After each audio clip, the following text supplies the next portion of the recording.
Viewers. नमस्कार दर्शकों, मैं शिवा शेख और आप देख रहे हैं एमएनएस न्यूज। ब्रेक के बाद एक बार फिर स्वागत है आपका शाम की खबरों में। आइए एक नजर डालते हैं हेडलाइंस की। ओडिशा कांग्रेस प्रभारी ने उठाए भाजपा की जांच समिति पर सवाल। राष्ट्रपति द्रौपदी मुर्मू ने एम्स गोरखपुर में प्रथम दीक्षांत समारोह को किया संबोधित। अखिलेश यादव ने भाजपा पर समाजवाद खत्म करने का आरोप लगाया। आइए देखते हैं खबरें विस्तार से।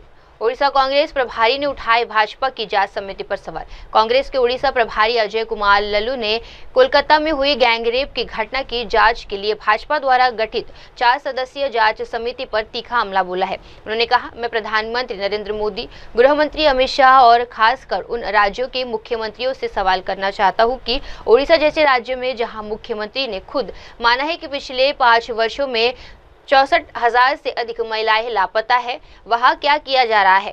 अजय कुमार ने आगे कहा कि उड़ीसा में हर दिन करीब 45 गैंगरेप की घटनाएं हो रही है और केवल पिछले 10 महीने में 4,500 से अधिक मामले दर्ज किए गए हैं।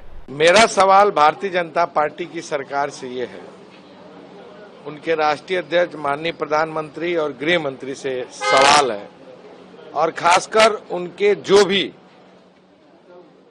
राज्य के मुख्यमंत्री हैं उनसे मेरा सवाल है कि उड़ीसा जैसे राज्य में जहां मुख्यमंत्री ने खुद यह सदन में बताया है कि 5 वर्षों में 64,000 से अधिक महिलाएं गायब हैं। कुंजर में अभी मुख्यमंत्री के जिले में एक लड़की 16 बरस की थी, उसका रेप करके उसको टांग दिया गया। गोपालपुर की घटना ने पूरे देश को शर्मसार किया। मयूरकंज की घटना को पूरे देश ने शर्मसार किया। और इतना ही नहीं, जिस हालात में ये उड़ीसा राज्य है, जहां प्रतिदिन 45 और लगभग अब तक मात्र 10 महीने का जो रिकॉर्ड है वो 4500 से अधिक गैंगरेप की घटनाएं इस प्रदेश में घटित हुई है। ये भाजपा शासित प्रदेश है। राष्ट्रीय अध्यक्ष जी, प्रधानमंत्री जी, गृह मंत्री जी यहाँ फैक्ट फाइंडिंग टीम कमेटी कब भेजेंगे? आपको बंगाल की चिंता है, होनी चाहिए, स्वाभाविक है, वो इस देश का एक राज्य है। लेकिन जिन राज्यों में आपकी सरकार है वहां के लिए आप कब फैक्ट फाइंडिंग कमेटी भेजेंगे? वहां क्या कर रहे हैं? वहां की हालात स्थिति रोज बिगड़ती जा रही है, उसके बारे में आपका क्या सवाल है?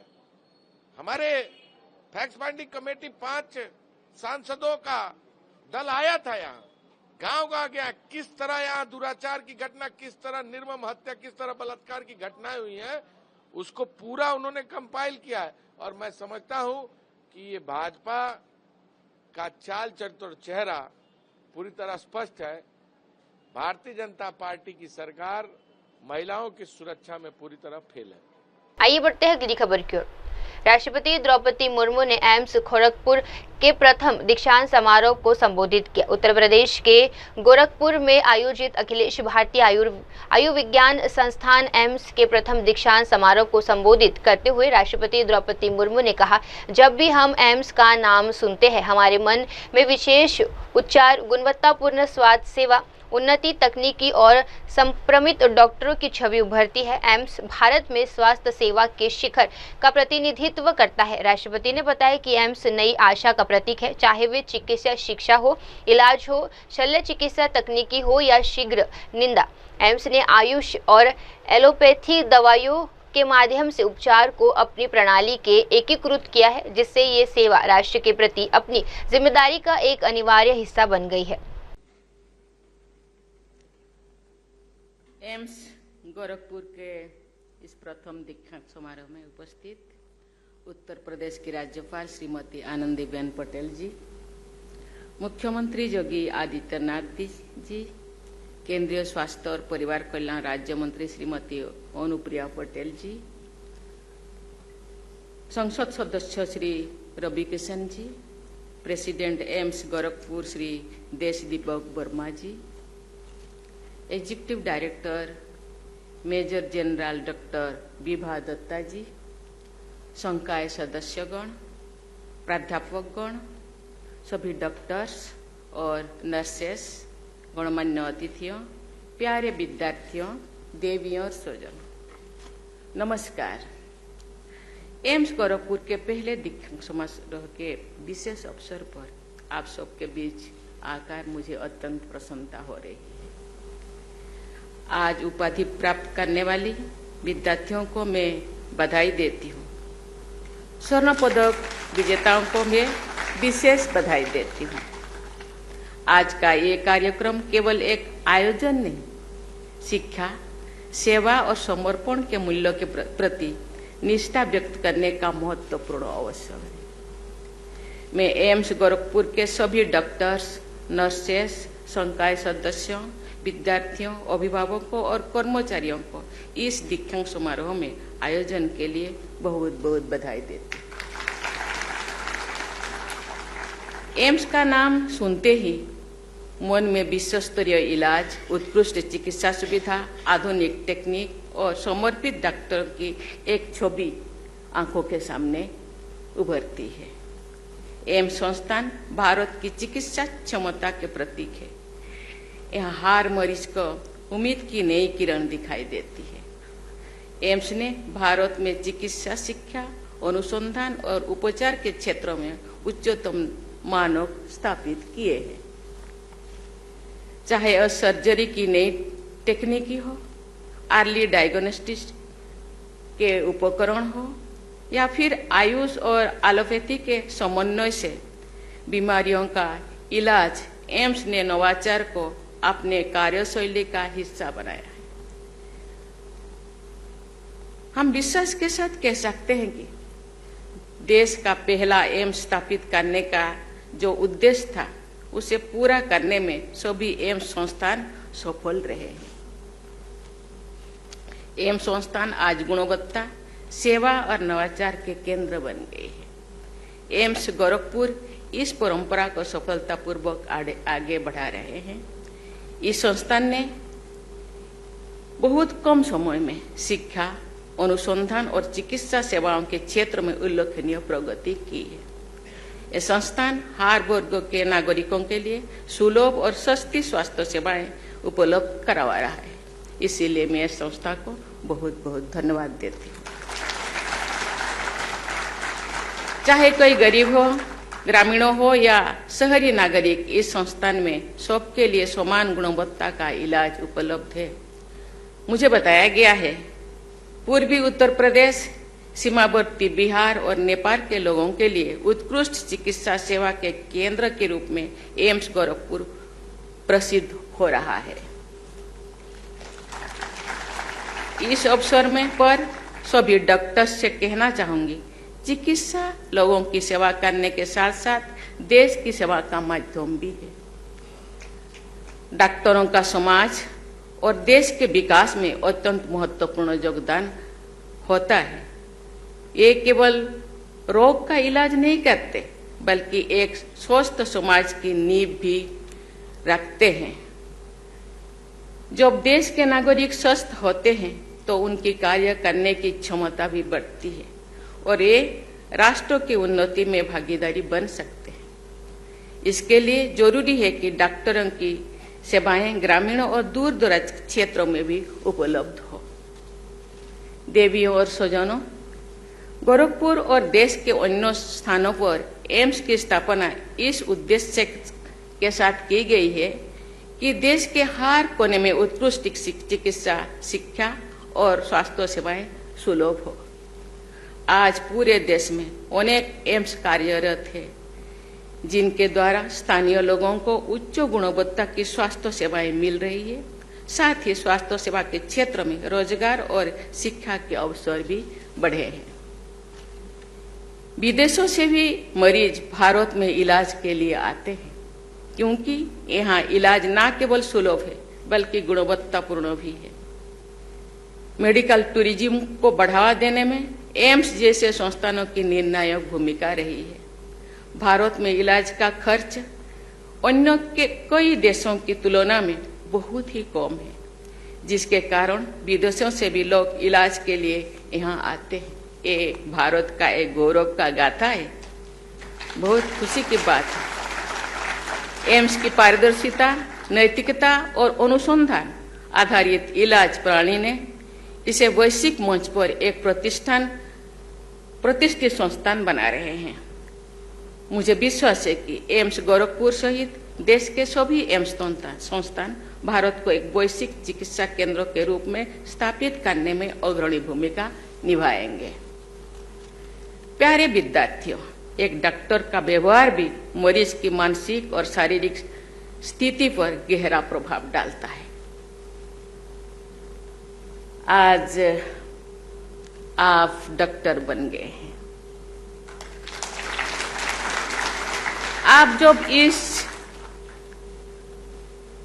इस करियर के अलावा आप दूसरे आपको अपना आर्थिक और सामाजिक उत्थान करने के लिए बहुत सारे विकल्प, बहुत सारे ऑप्शन था, लेकिन आप इस प्रोफेशन को, इस करियर को चुना। इसीलिए मैं समझती हूँ आपके मन में कहीं ना कहीं सेवा भाव का और आपके परिवार भी सेवा भावना का है, इसीलिए आप इस करियर को चुना। इसीलिए आपको मैं धन्यवाद देना चाहती हूँ। एक संवेदनशील डॉक्टर न केवल दवा से बल्कि अपनी व्यवहार से भी मरीज को जल्दी ठीक होने से मदद करती है। साक्ष्य दर्शाते हैं कि सहानुभूतिपूर्ण देखभाल से मरीज की हालत में तेजी से सुधार होता है। इसी तरह डॉक्टर के धैर्य और समर्पण की भावना समाज में एक आदर्श प्रस्तुत करती है, जिससे अन्य लोगों भी प्रेरित होते हैं। डॉक्टर एक प्रोफेशन नहीं है, ये एक सेवा होता है। इसका कोई 24 आवर्स सेवा ये ट्रांसफरेबल नहीं है। कभी आप रात में थका हारा सोए हैं, आधी रात को कोई टेलीफोन किया, फिर आपको जाना पड़ता है।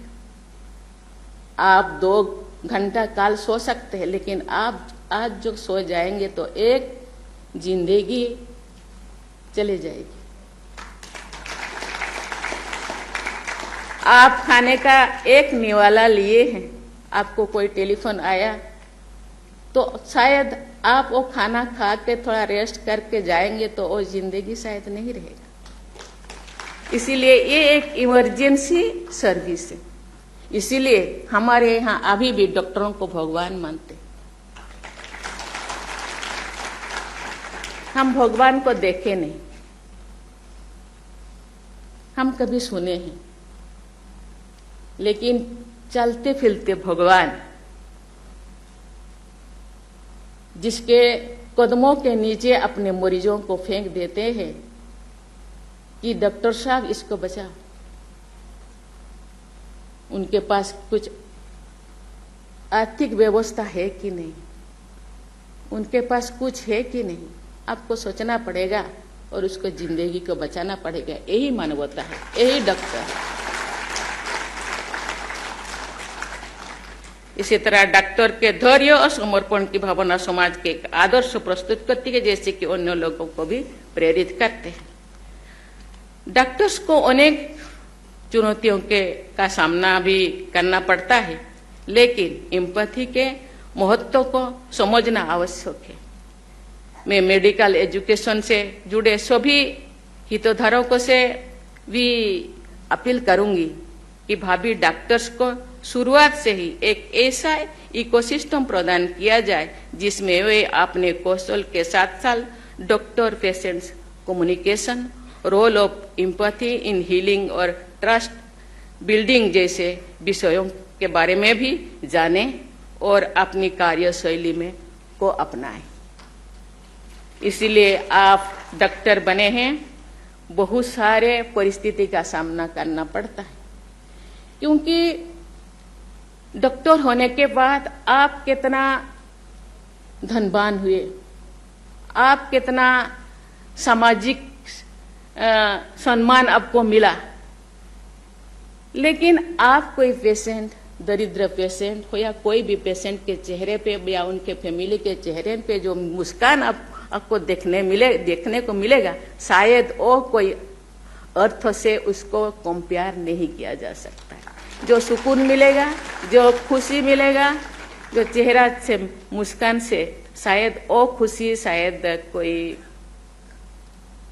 आर्थिक रूप से या सामाजिक रूप से उसको कंपेयर नहीं किया जा सकता।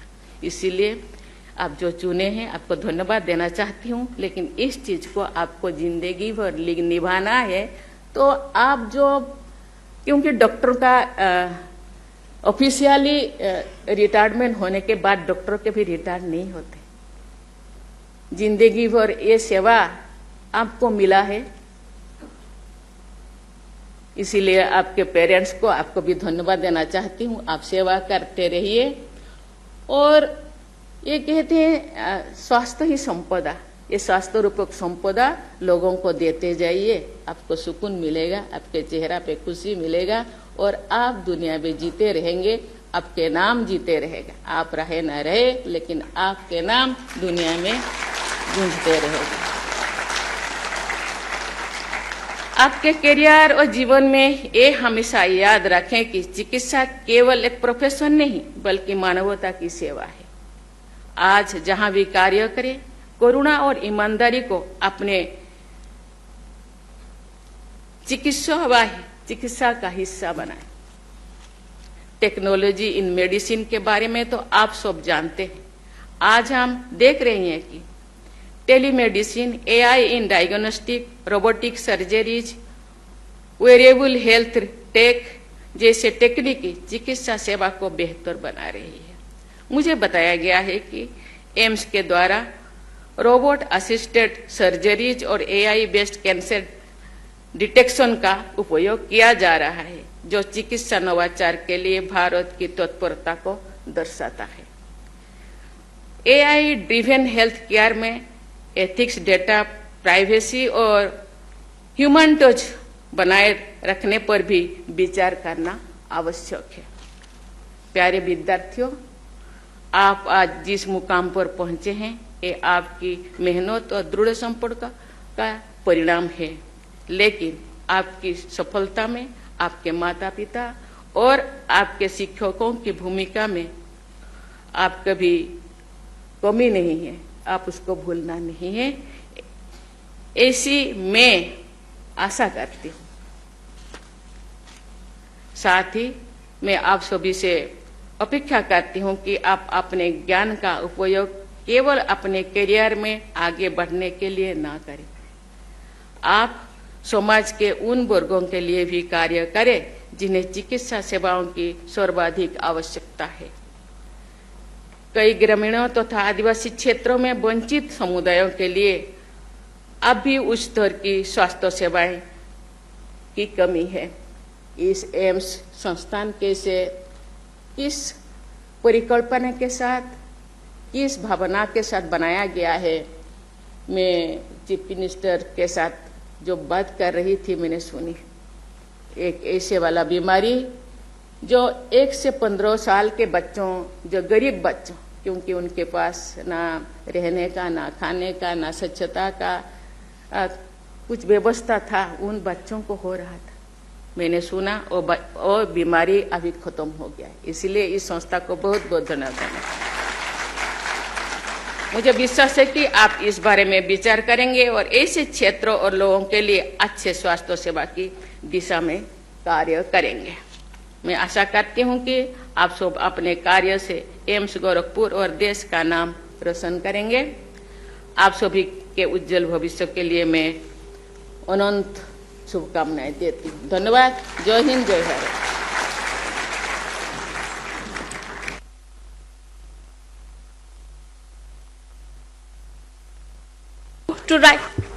I request all of you to rise for the national anthem.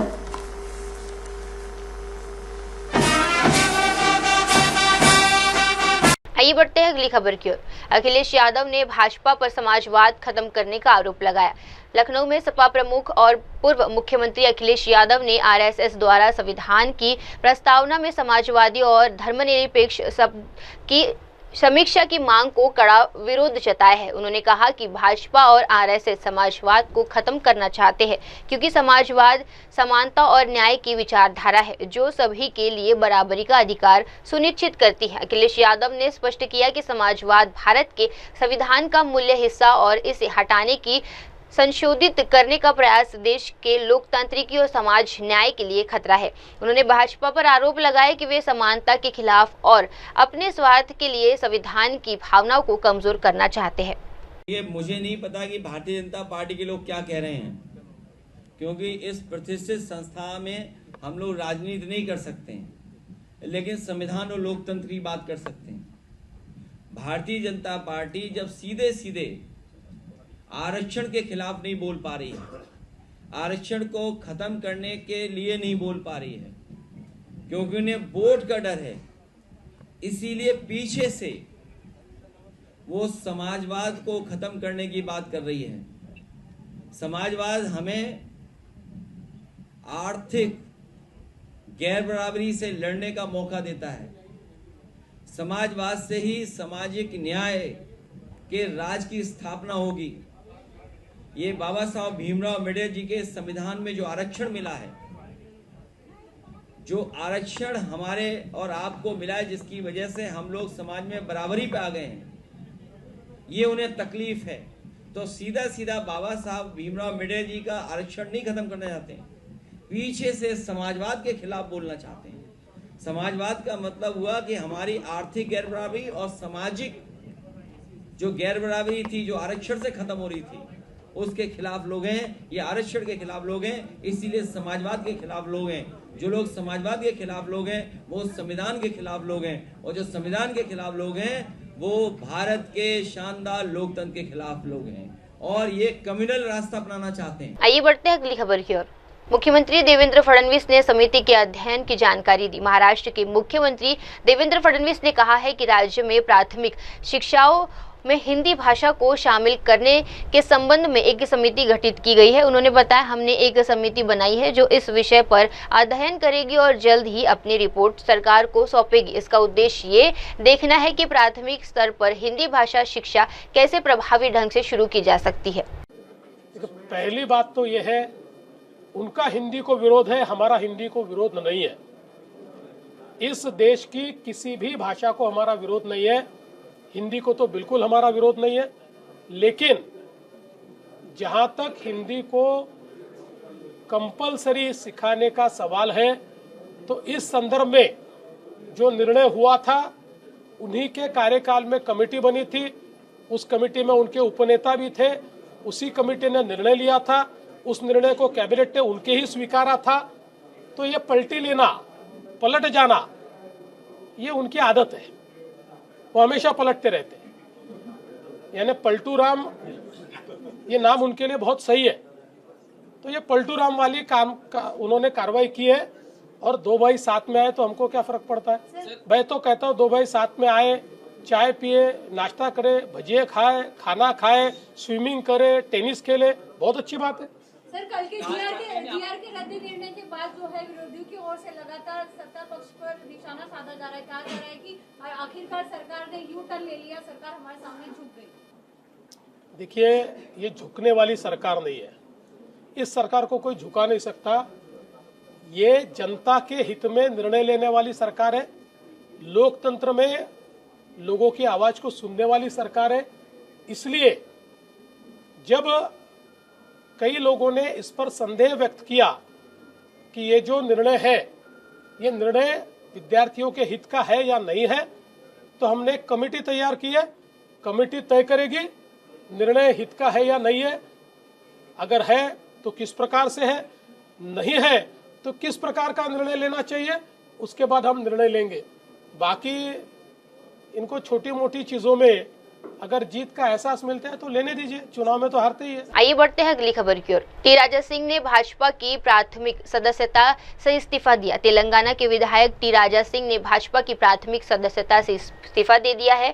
इसके बाद पार्टी की रणनीति और नेतृत्व को लेकर अपनी बातें रखी। उन्होंने कहा, मैं हमेशा पार्टी से कहता रहा हूं कि भाजपा तेलंगाना में सरकार बना सकती है। पार्टी के कार्यकर्ता विशेषकर बुद्ध स्तर पर के लोग के पार्टी के लिए पूरी मेहनत कर रहे हैं, लेकिन जब प्रदेश भाजपा अध्यक्ष की घोषणा की बात आती है तो पार्टी को ये ध्यान देना चाहिए कि किस तरह के व्यक्ति को प्रदेश अध्यक्ष बनाना चाहिए। राजा सिंह ने कहा, हमें एक ऐसे प्रदेश अध्यक्ष की जरूरत है जो आक्रामक हो और हिंदुत्व की बात करने वाले को पसंद करने वाले तेलंगाना के लोगों की भावनाओं को समझे। मैं 2014 से भाजपा में हूँ और इस दौरान मुझे कोई चुनौतियों का सामना करना पड़ा है, जिसमें व्यक्तिगत निशाना बनना भी शामिल है। देखिए, हम हर बार पार्टी को यहाँ बताते हैं कि तेलंगाना में भारतीय जनता पार्टी की सरकार बन सकती है, लेकिन तेलंगाना में भारतीय जनता पार्टी की सरकार तभी बनेगी जब हर वो कार्यकर्ता, हर वो नेता सही तरह से काम करेगा। आज बूथ लेवल में हर वो कार्यकर्ता पूरी जान लगाकर भारतीय जनता पार्टी के समर्थन में वोट दिलवा रहा है, कार्य कर रहा है। लेकिन जब कोई बड़े पद का जब चयन होने का जब समय आता है, जब तेलंगाना राज्य के प्रेसिडेंट का डिक्लेरेशन का जब समय आता है, तो कम से कम पार्टी यहाँ नहीं सोचती कि हमें कैसा प्रेसिडेंट बनाना चाहिए। हम बार बार यही बोल रहे थे कि भाई बूथ कार्यकर्ता से लेकर अधिकारी तक चर्चा होनी चाहिए। चर्चा होने के बाद में हमें एक ऐसा प्रेसिडेंट चाहिए जो एग्रेसिव हो। यहाँ तेलंगाना में हिंदू मुस्लिम भाई भाई वाली राजनीति नहीं चलती है, तेलंगाना में सिर्फ हिंदुइज्म चलता है। और जो हिंदुत्व की बात करता है ना, तेलंगाना की जनता उसको सर पर बिठाकर आगे चलती है। चाहे हमारे प्रधानमंत्री मोदी जी हो, हमारे अमित भाई जी हो, जेपी नड्डा जी हो, उन्होंने कईयों सभाएं तेलंगाना में की है।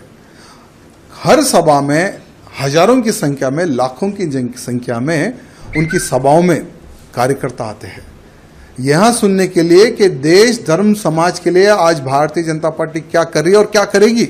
वहाँ संदेश सुनने के लिए सभी कार्यकर्ता आते हैं। और आज भी हम भारतीय जनता पार्टी से जुड़े हुए तो हमारे प्रधानमंत्री नरेंद्र मोदी जी को देखकर, अमित भाई जी को देखकर, योगी जी को देखकर, नड्डा जी को देखकर, उनके कार्य को देखकर 2014 में भारतीय जनता पार्टी में हम सम्मिलित हुए। लेकिन दुर्भाग्य देखिए, 2014 से लेकर आज तक इतने तकलीफों का सामना हम लोगों को करना पड़ रहा, बाहर नहीं, पार्टी के अंदर ही।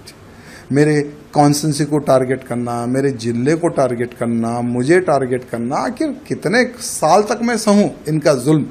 आज देखिए, जब पार्टी प्रेसिडेंट के नॉमिनेशन का आप जो सो नोटिफिकेशन आप डिक्लेयर करते हैं, जब हम जाते हैं भाई हम भी प्रेसिडेंट के लिए हम पूछना चाहते हैं, तो लगभग जो 10 लोगों का जो साइन चाहिए वो 10 के 10 लोगों को डरा के भगा देते हैं।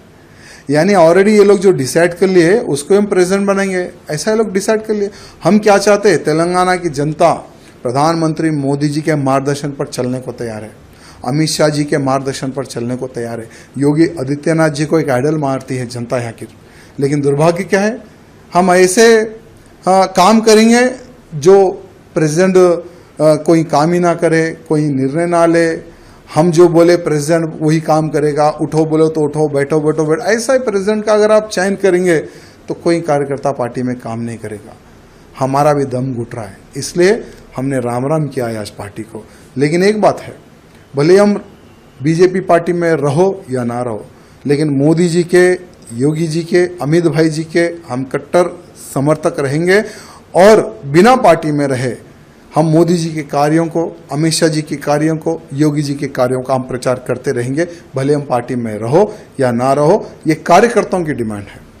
कई महीनों से कार्यकर्ता कैसा प्रेसिडेंट चाह रहे थे जो हिंदूवादी हो, जो हिंदुत्व की बात करे, जो हमारे कार्यकर्ताओं की सुने। आज लव जिहाद बड़े पैमाने पर हो रहा है तेलंगाना में, गौ हत्याएं बड़े पैमाने पर हो रही है तेलंगाना में, लैंड जिहाद बड़े पैमाने पर हो रहा है तेलंगाना में। भाई उसको रोकने के लिए कौन रोकेगा?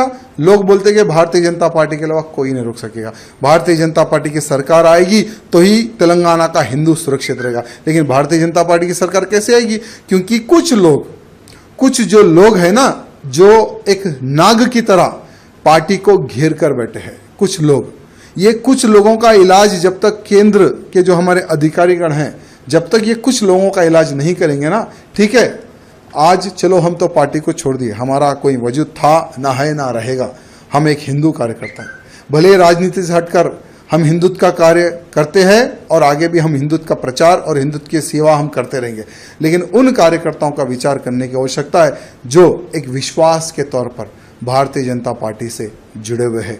इसलिए हमारे प्रधानमंत्री मोदी जी से, अमित शाह जी से निवेदन करना चाहूँगा कि पूर्ण एक बार विचार करें और भारतीय जनता पार्टी का अध्यक्ष कैसा होना चाहिए, ये मैं नहीं, हर वो बूथ कार्यकर्ता, हर वो अधिकारी, हर वो जो पार्टी के लिए जो खून बहा है, उनका एक समावेश, एक मीटिंग करने के बाद में उन कार्यकर्ताओं का आप इलेक्शन कीजिए, उन कार्यकर्ताओं से आप प्रपोजल लीजिए, तब देखिए कैसा प्रेसिडेंट यहाँ के बीजेपी के कार्यकर्ता, बूथ कार्यकर्ता चाहते हैं, ये हमारे केंद्र के अधिकारियों को पता चलेगा। आपका आगे कार्रवाई कैसे होने वाली है? देखिए कुछ नहीं, हमने किशन रेड्डी जी को यहाँ कहा। आइए बढ़ते हैं अगली खबर की ओर। राज्यसभा सांसद ममन कुमार मिश्रा ने पुलिस और सरकार की आलोचना की। कोलकाता में हाल ही में हुई सामूहिक बलात्कार की घटना को लेकर भाजपा की तथ्यान्वेषी समिति सक्रिय है। इस दल के सदस्य और राज्यसभा सांसद ममन कुमार मिश्रा ने इस मामले पर अपनी चिंताएं व्यक्त की है। उन्होंने कहा, भाजपा की इस तथ्यान्वेषी समिति के गठन के पिछले एक निश्चित कारण था। राज्य सरकार, पुलिस और जांच एजेंसियों की विफलताएं साफ तौर पर दिखती है कि इस मामले में सत्तारूढ़ पार्टी की संलिप्तता भी हो सकती है। मिश्रा ने बताया कि मुख्य आरोपी का संबंध तृणमूल कांग्रेस से है और वहां एक हिस्ट्री शीट है जिससे पहले भी 4 बार गिरफ्तार किया जा चुका है। देखिए, भारतीय जनता पार्टी ने ये जो फैक्ट फाइंडिंग कमेटी बनाई, उसका एक निश्चित वजह था। There was a definite reason behind that. आप देख रहे हैं कि पश्चिम बंगाल में इतनी गंभीर गंभीर घटनाएं होती जा रही हैं महिलाओं के खिलाफ। आरजी कार का केस आपने देखा, वकील यहां पिटे थे। महिलाओं के प्रति जितना अत्याचार और जिस तरह का अनाचार, रेप की घटनाएं, हत्या की घटनाएं हुई हैं, उसका लिस्ट आपको देंगे हम। लेकिन यहाँ की सरकार, यहाँ की पुलिस मैसेंडरी, यहाँ की जो इन्वेस्टिगेटिंग एजेंसीज हैं, उनकी नाकामियत, उनकी बदनीयती, और चूंकि इन जितनी ये इस प्रकार की गंभीर घटनाएं हो रही हैं, उसमें टीएमसी के कार्यकर्ता, टीएमसी के पदाधिकारी निश्चित तौर पर वो इन्वॉल्व होते हैं, वही अपराधी हैं। इसलिए उनको सरकारी तंत्र का और इन्वेस्टिगेटिंग एजेंसीज का लगातार उनको सपोर्ट मिलता रहा है, केसेज को हशप कर दिया जाता है। अब उसी क्रम में लॉ कॉलेज में, जहां कानून की पढ़ाई होती है, जहां से मजिस्ट्रेट, जजेज और वकील निकलते हैं, लॉ कॉलेज के कैंपस में गैंग रेप की घटना, और सामने बात सूरत आ गई कि इसमें जो मुख्य अभियुक्त, जो मेन एक्यूज था, वो टीएमसी से रिलेटेड था। एक हिस्ट्री सीटर है, जैसा कि हमारे ब्रदर ने बताया, वो 4 बार गिरफ्तार इसके पहले भी हो चुका है। बावजूद उसके अभी हम लोगों ने अपने अभियान के तहत जब वहां के वाइस प्रिंसिपल से बात की, तो उन्होंने बताया कि उसकी बहाली गवर्निंग बॉडी, जिसमें सारे के सारे गवर्नमेंटल अथॉरिटीज हैं, उन लोगों ने उसकी बहाली की। 500 रुपये रोज के हिसाब से वो वहीं का विद्यार्थी रहा है। He is a law graduate. बावजूद उसको कई घटनाएं इसके पहले भी कर चुका है कॉलेज में, लड़कियों के साथ छेड़खानी। एक घटना ऐसी भी है कि पुलिस के साथ उसने मारपीट की। बावजूद ऐसे तत्वों को कॉलेज के कैंपस में इन लोगों ने अलाउ किया, उसको वहां पे टेम्पररी रूप से रखा गया ताकि वो लड़कियों को तंग करे और कॉलेज का माहौल बिगाड़े।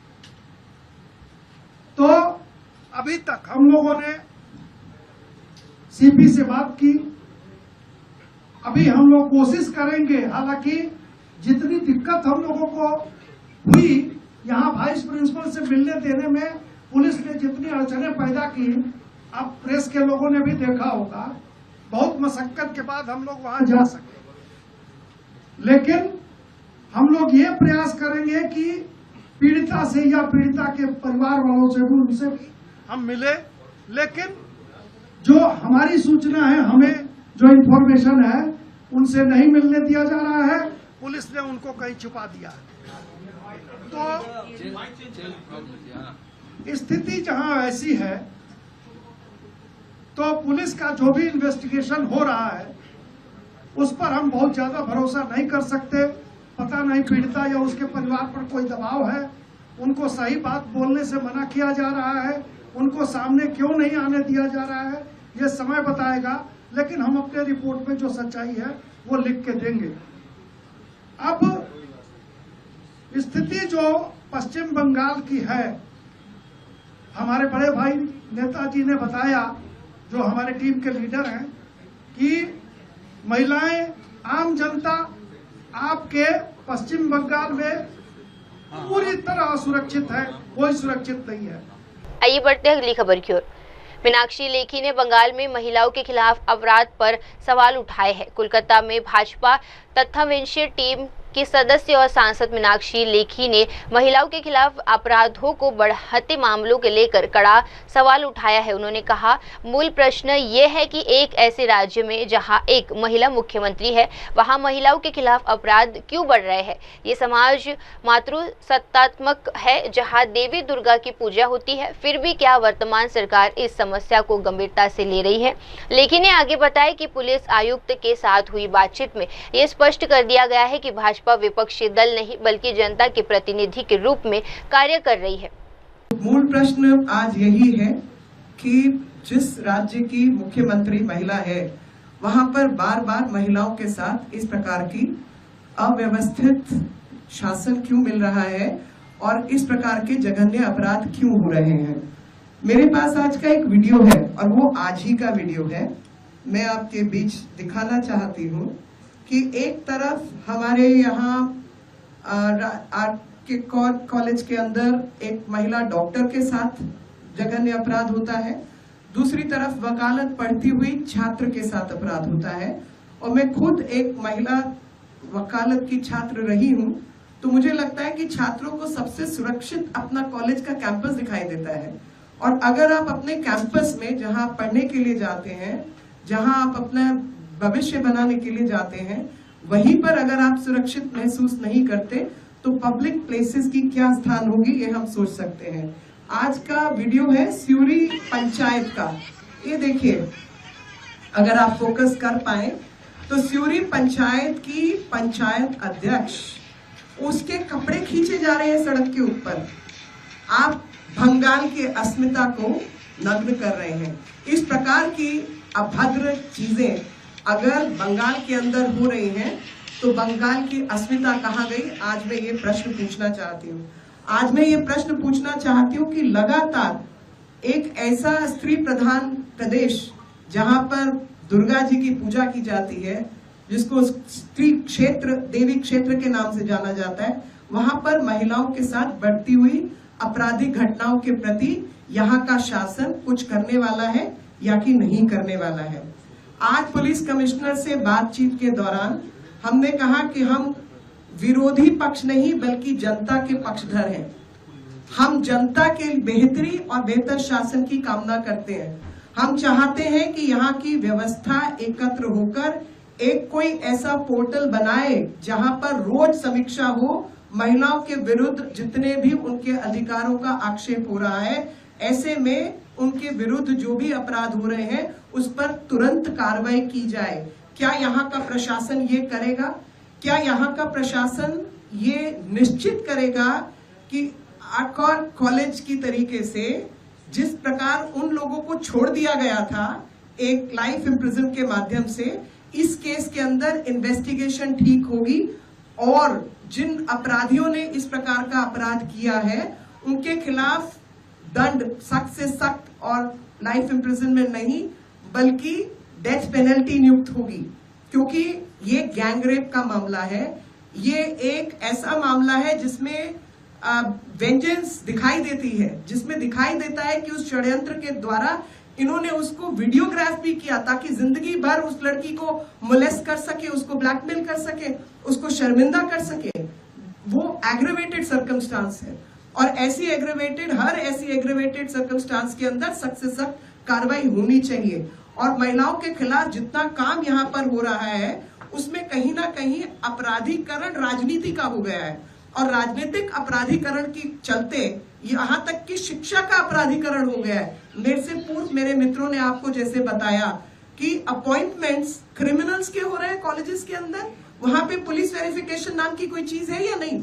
और एक हिस्ट्री शीटर व्यक्ति जिसके ऊपर 2011 में मुकदमे हैं, 2013 के मुकदमे हैं, लगातार मुकदमे हैं, तो ऐसे कितने हिस्ट्री शीटर घूम रहे हैं इस प्रदेश के अंदर जिनके खिलाफ हिस्ट्री शीट तक फाइल नहीं हुई है। आप सोचिए, तड़ी पार एक व्यवस्था रहती है और जिसके अंदर इंपाउंड किया जाता है और उसके तहत उस व्यक्ति को बाइंड कर दिया जाता है कि आप इस क्षेत्र में ही नहीं दिखोगे, लेकिन यहाँ पर तो वो भी नहीं हो रहा।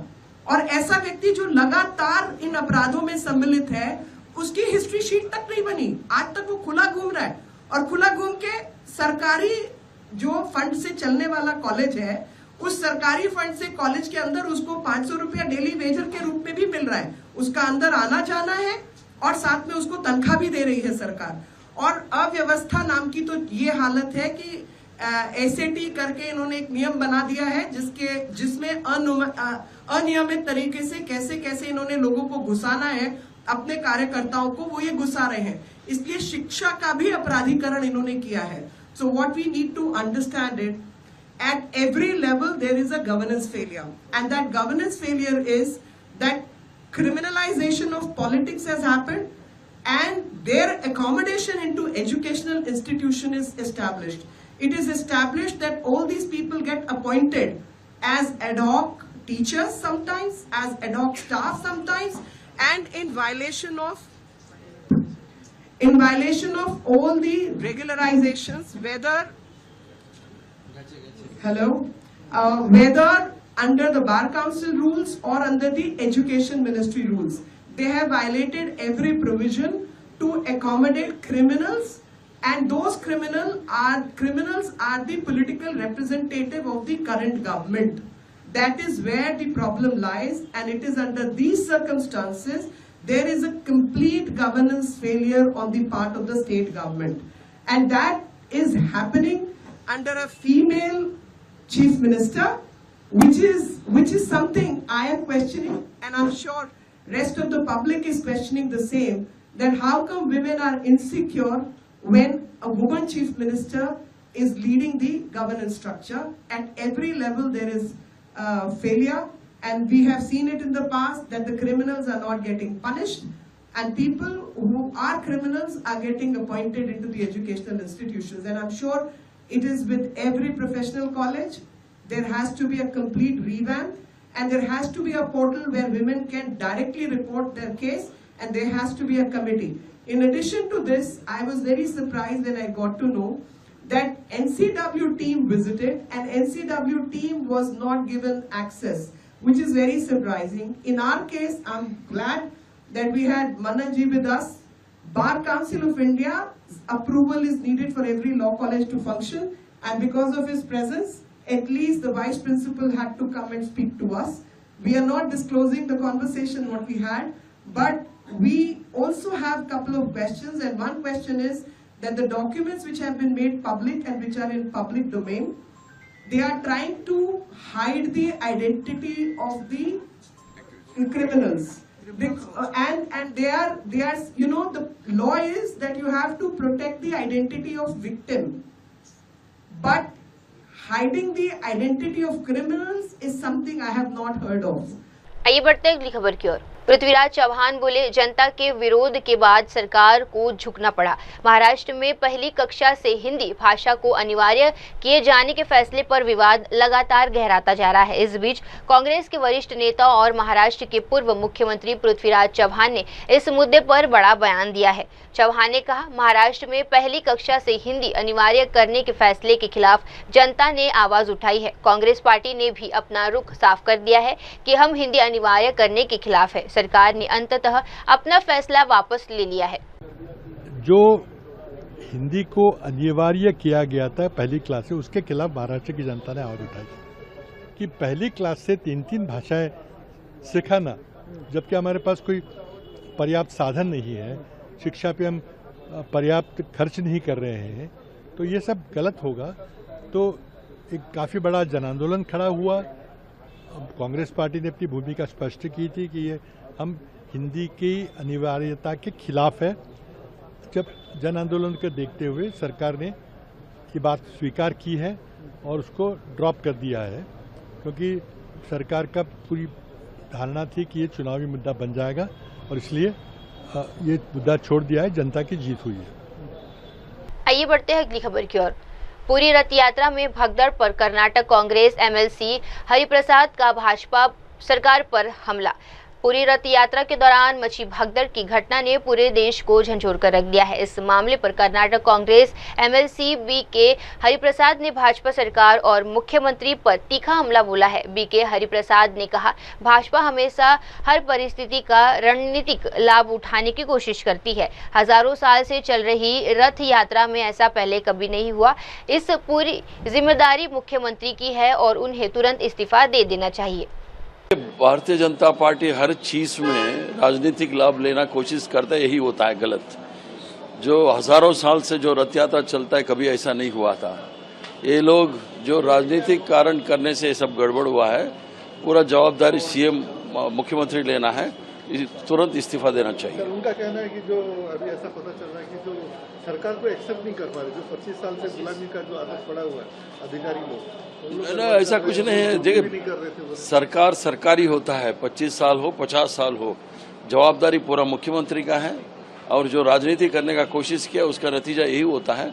इसलिए पूरा जवाबदारी लेके वो इस्तीफा देना चाहिए। 2 जन को सस्पेंड कर दिया गया, 2 जन को ट्रांसफर कर सस्पेंड होने से कुछ होने वाला नहीं है। मुख्यमंत्री पूरा जवाबदारी है, जो मासूम लोगों का जान चली गई है, वो जवाबदारी लेके इस्तीफा देना चाहिए। आइए बढ़ते अगली खबर की ओर। 10 साल के बच्चे की हत्या, आरोपी पिता गिरफ्तार। दिल्ली के सहारनपुर इलाके में एक 10 वर्षीय बच्चे की चाकू से की गई हत्या की घटना सामने आई है। इस दर्दनाक मामले में पुलिस ने आरोपी पिता को गिरफ्तार कर लिया है। कल हमें सूचना मिली कि एक 10 साल का बच्चा है जिसको एक स्टैब वुंड था, जिसकी वजह से उसकी डेथ हो गई है।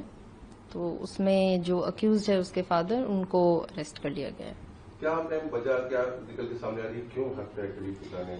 बाप बेटे के बीच में कुछ कहासुनी हो गई थी, जिसकी वजह से फादर को गुस्सा आया और उन्होंने ये स्टेप उठाया।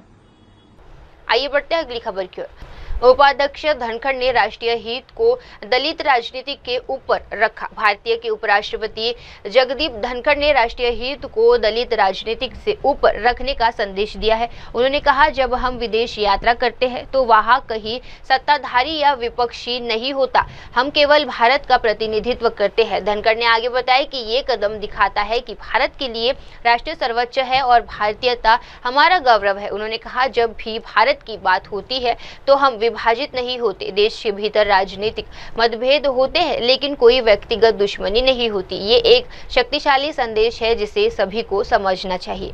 जब हम देश के बाहर जाते हैं तो न पक्ष होता है न प्रतिपक्ष होता है, हमारे सामने भारतवर्ष होता है और ये अब दिखा दिया गया। दलगत राजनीति से ऊपर उठकर दुनिया के अनेक कोनों में संसद सदस्यों का जाना, पूरे राजनीतिकों का जाना एक बहुत बड़ा कदम है। यह कदम है कि हमारे लिए राष्ट्र सर्वोपरि है, राष्ट्रहित हमारा धर्म है, भारतीयता हमारी पहचान है। जहां भारत का मुद्दा उठेगा हम विभाजित नहीं है, हमारे राजनीतिक मतभेद नहीं है, हमारे राजनीतिक मतभेद हैं पर वो देश के अंदर है। और एक बहुत बड़ा संकेत और दिया गया कि जब देश की बात आती है तो राजनीतिक चश्मे से कुछ नहीं देखा जाएगा। ये बहुत बड़ी उपलब्धियां हैं जिसको हर आदमी को पता लगना चाहिए। कई बार हम आवेश में आकर प्रश्न उठा देते हैं। जब चोट मुझे नहीं लगेगी तो मैं कहूंगा लड़ते रहो, लड़ाई जारी रखो। ये अखबार में पढ़ने की बातें नहीं है। बड़ा कष्ट होता है, अर्थव्यवस्था पर गहरी चोट लगती है। और ऐसा क्यों? क्योंकि जो भारत आज से 11 साल पहले कहां था, में यह राजनीतिक विषय नहीं है। हर कालखंड में देश का विकास हुआ है, हर कालखंड में महारत हासिल किया गया है। 50 के दशक में, 60 के दशक में, 70 के दशक में बड़े बड़े काम हुए हैं।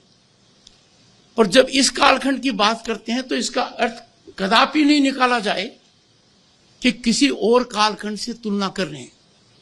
मैं दुनिया से तुलना कर रहा हूं, और दुनिया से इसलिए कर रहा हूं कि जो भारत पहले दुनिया की 5 फ्रेजाइल इकोनॉमी में से एक था, आज वो दुनिया की 4 बड़ी अर्थव्यवस्थाओं में एक है। हमने किन किन को पीछे छोड़ा है देखिए।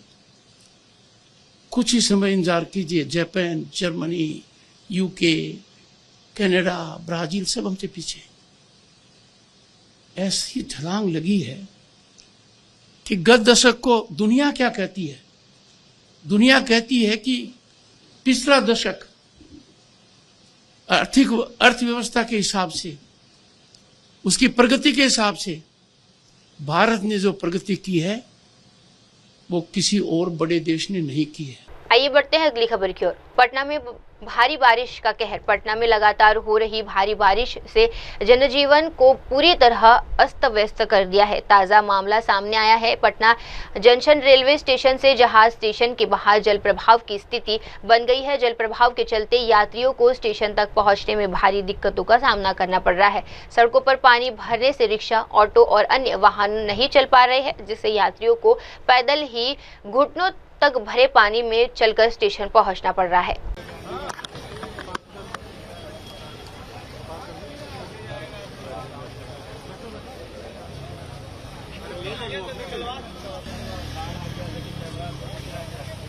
अरे यार चल रहा है।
आइए बढ़ते हैं अगली खबर की ओर।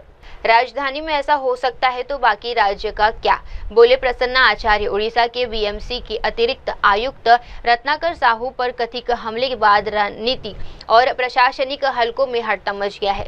बीजेडी के वरिष्ठ विधायक प्रसन्ना आचार्य ने इस घटना को अद्भुतपूर्ण और असम्य बताया है। प्रसन्ना आचार्य ने कहा, कल हुई ये घटना अद्भुतपूर्ण है, इसकी निंदा करने के लिए मेरे पास शब्द नहीं है। ये असम्य है और राजधानी में ही ऐसा कैसे हो सकता है? अगर राजधानी में ही एक सरकारी कार्यकर्ता में ऐसा हो सकता है तो आप कल्पना कर सकते हैं कि राज्य के अन्य हिस्सों में क्या हो रहा होगा।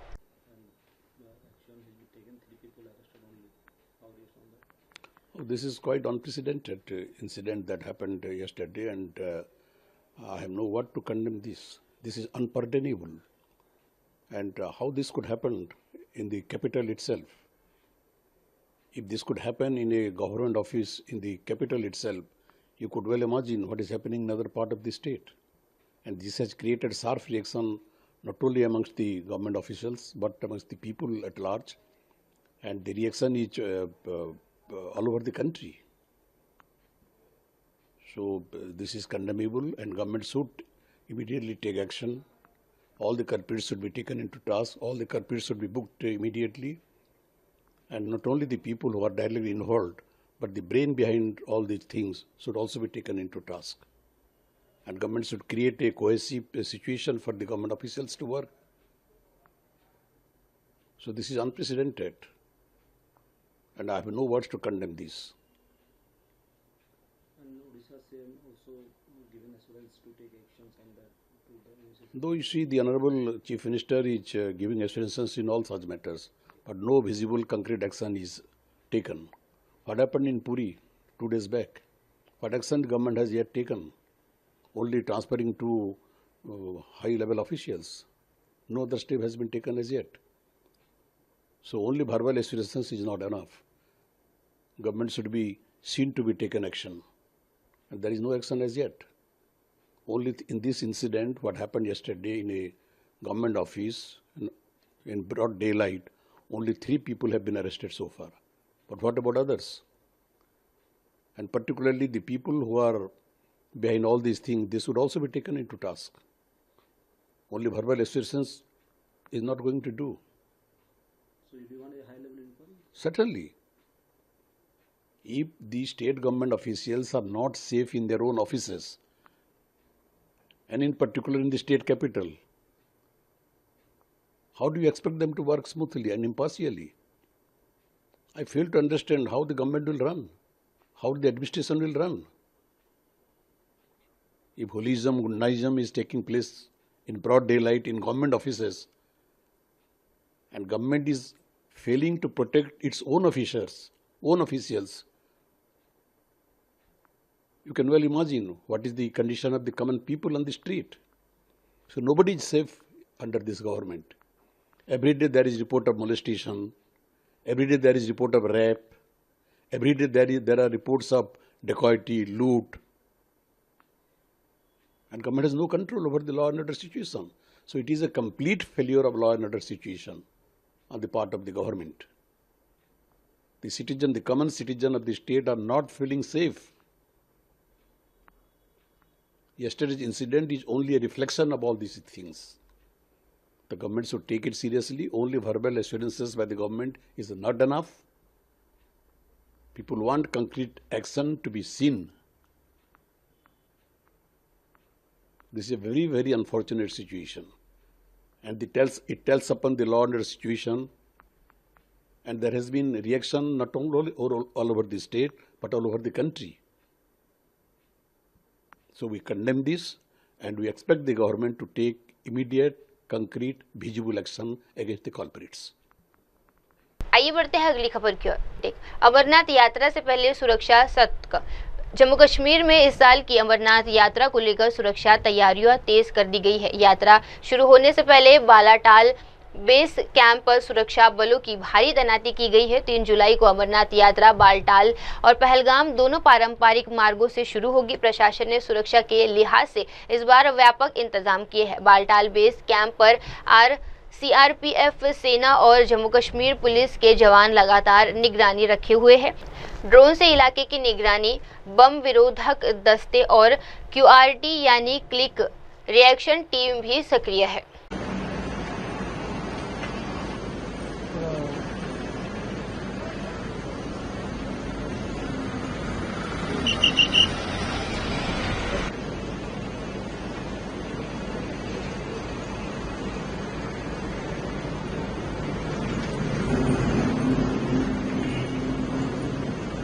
अच्छा जी तो क्यों ए ना ही लोगन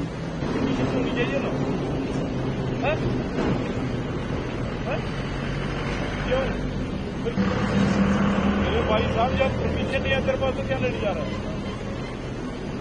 परमिशन तो ये तो जहाँ से मर्जी आप कोई बात मैं नहीं समझ रहा हूँ। तेरे पास परमिशन नहीं है तो कहाँ जाएगा?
अभी उसको मेरे को आधा पौना घंटा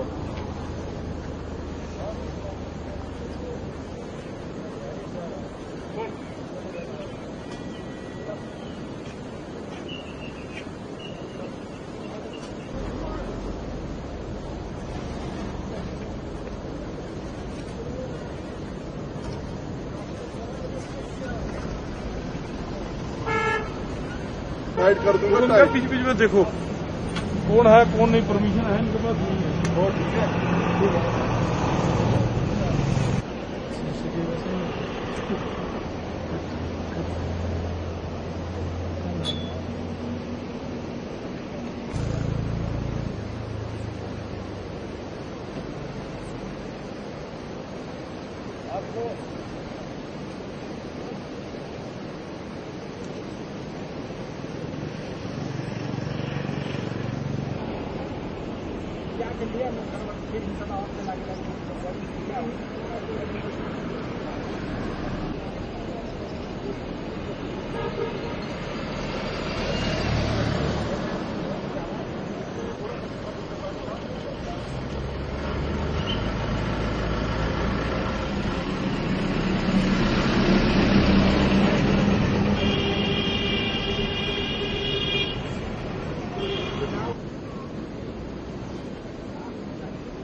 आइए बढ़ते हैं अगली खबर की ओर।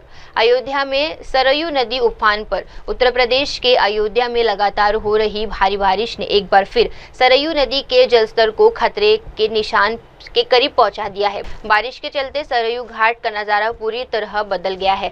घाट की सीढ़ियां पानी में डूबने लगी है और तेज बहाव से किनारे के कई इलाकों में कावड़ की आशंका जताई जा रही है। स्थानीय प्रशासन की ओर से निगरानी तेज कर दी गई है। एनडीआरएफ और आपदा प्रबंधक टीमें स्टैंड बाय पर रखी गई है। लोगों को नदी किनारे जाने से मना किया गया है और सार्वजनिक उद्देश्य प्रणाली के जरिए अलर्ट जारी किया गया है।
अब वक्त तो चला है दर्शकों छोटे से ब्रेक का। ब्रेक के बाद भी जुड़े रहिए, देखते रहिए शाम की तमाम बड़ी खबरें। धन्यवाद। Hi, this is Abhijit Sawant and you are watching MNS News. आप देख रहे हैं MNS News, सच जरूर।